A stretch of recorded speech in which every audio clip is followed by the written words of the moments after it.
Jonesy and Amanda. Jam Nation. Look, we're going to put our radio rivalry aside this morning to talk to one-third of the Nova Breakfast Show, and this, of course, is Wippa. Wippa's turned his attention to a cause close to his heart and something that will probably strike a chord with parents right across the country, and that is social media.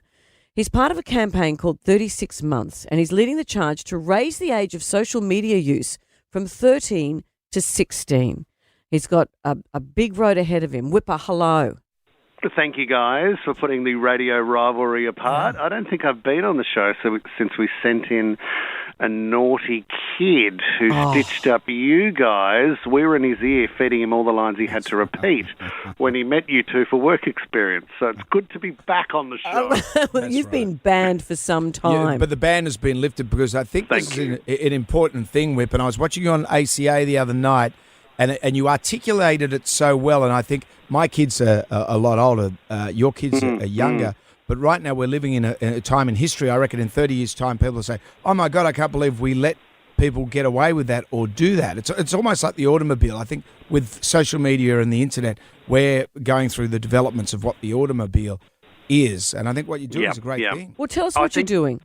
Well, Jones, I think you're right. I think that's exactly where we are at in time, and I'm trying to change the age limit from 13 to 16. The thing is, with these platforms, they don't have much of an age gate at all. So when I talk about 13 and 16, that 36 months period, I'm drawing a line because I spoke to a dad who was on the phone with me yesterday. He was in tears about what had happened to his 11-year-old daughter. So that's the thing. There's these chat groups that take place and the addictive features on a lot of these platforms that keep the kids on there for longer. And we're talking about this moment in time where we're able to have all this data over the past 10 years, and we look back and we look at the psychological damage of what these charts are saying, especially for young girls, especially for young teenage girls, and the anxiety and the depression levels that have gone through the roof. So all I'm doing by putting my hand up is representing every parent and every group and everyone else out there saying, hey, guys, this does not make sense and we're better than this. But I can imagine every single parent would agree with you. How do you implement something like this? Great question. There are ways we can do it, and I know the government's put some money towards some trials at the moment, but if you could think, Amanda, we had a two-factor verification, which quite often you might use to sign into your bank or something that has a level of security required. We could build this in with a giant database attached, so your experience on that social media platform was there was a two-factor check before you signed in. They've got your details, which are already on record. You know, the minute you're born, you're on record. And that search would be able to happen behind the scenes, and then you would enter the platform if you were 16 or above. You know what's interesting? We interviewed Johan Hari, might have been last year, I think, about technology and how we are all being fed. It's not our fault that this is all happening to us. But he made an interesting point that we tend to think the genie's out of the bottle. But he said this technology is so relatively new, we forget we are still in charge. We can make changes, but we have to make those at the top accountable. You know, there is the accountability with the platforms, of course, but there's also a lot of the comments I'm getting, hang on a minute, it's the responsibility of the parents. Yes, it is, but the hard part that they're caught in is the parents feel powerless because they don't want social isolation for their kid at school because they're not on that platform and everybody else is. So they come home and you're trying to do the right thing by your kid as a parent, but I think as you guys would know that you spend your life trying to be a good parent and trying to have the right influence on your kid, and then all of a sudden they're being fed something that an algorithm has decided to feed them.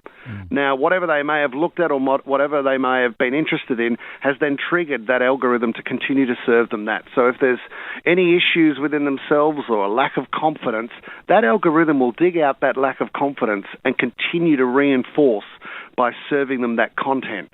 So all of a sudden, that child's world is completely consumed by the infinite scrolling on the one topic. So it's all these addictive features where really you spend your life being ranked every moment you're online. It's terrible. It's a disaster.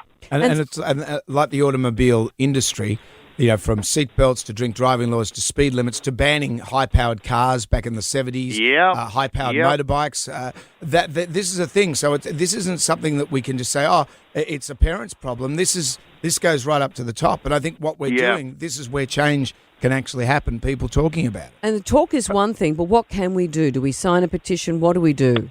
Yeah, we do. Look, there is the petition side of it, and sometimes I feel like, what does a signature mean? Well, a signature really is a voice. It's the same as mine. It's the same as you guys being generous to have me on your platform to share this. So we want everybody to go to 36months.com.au. There is a petition there you can sign.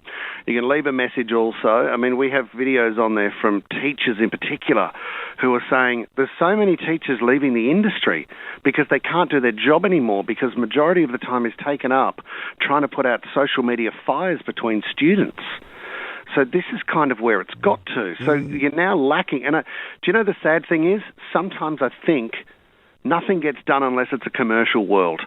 So if we're able to point out even to the government that, hang on a minute, you're going to need to put more money into resources to balance the act of what this is doing, then maybe then it'll kick into gear. But we're having some really good conversations at high levels regarding what we could possibly do here. But you know what? Someone's got to scream, and I appreciate you guys having me on. So 36months.com.au to sign the petition. You're a big screamer.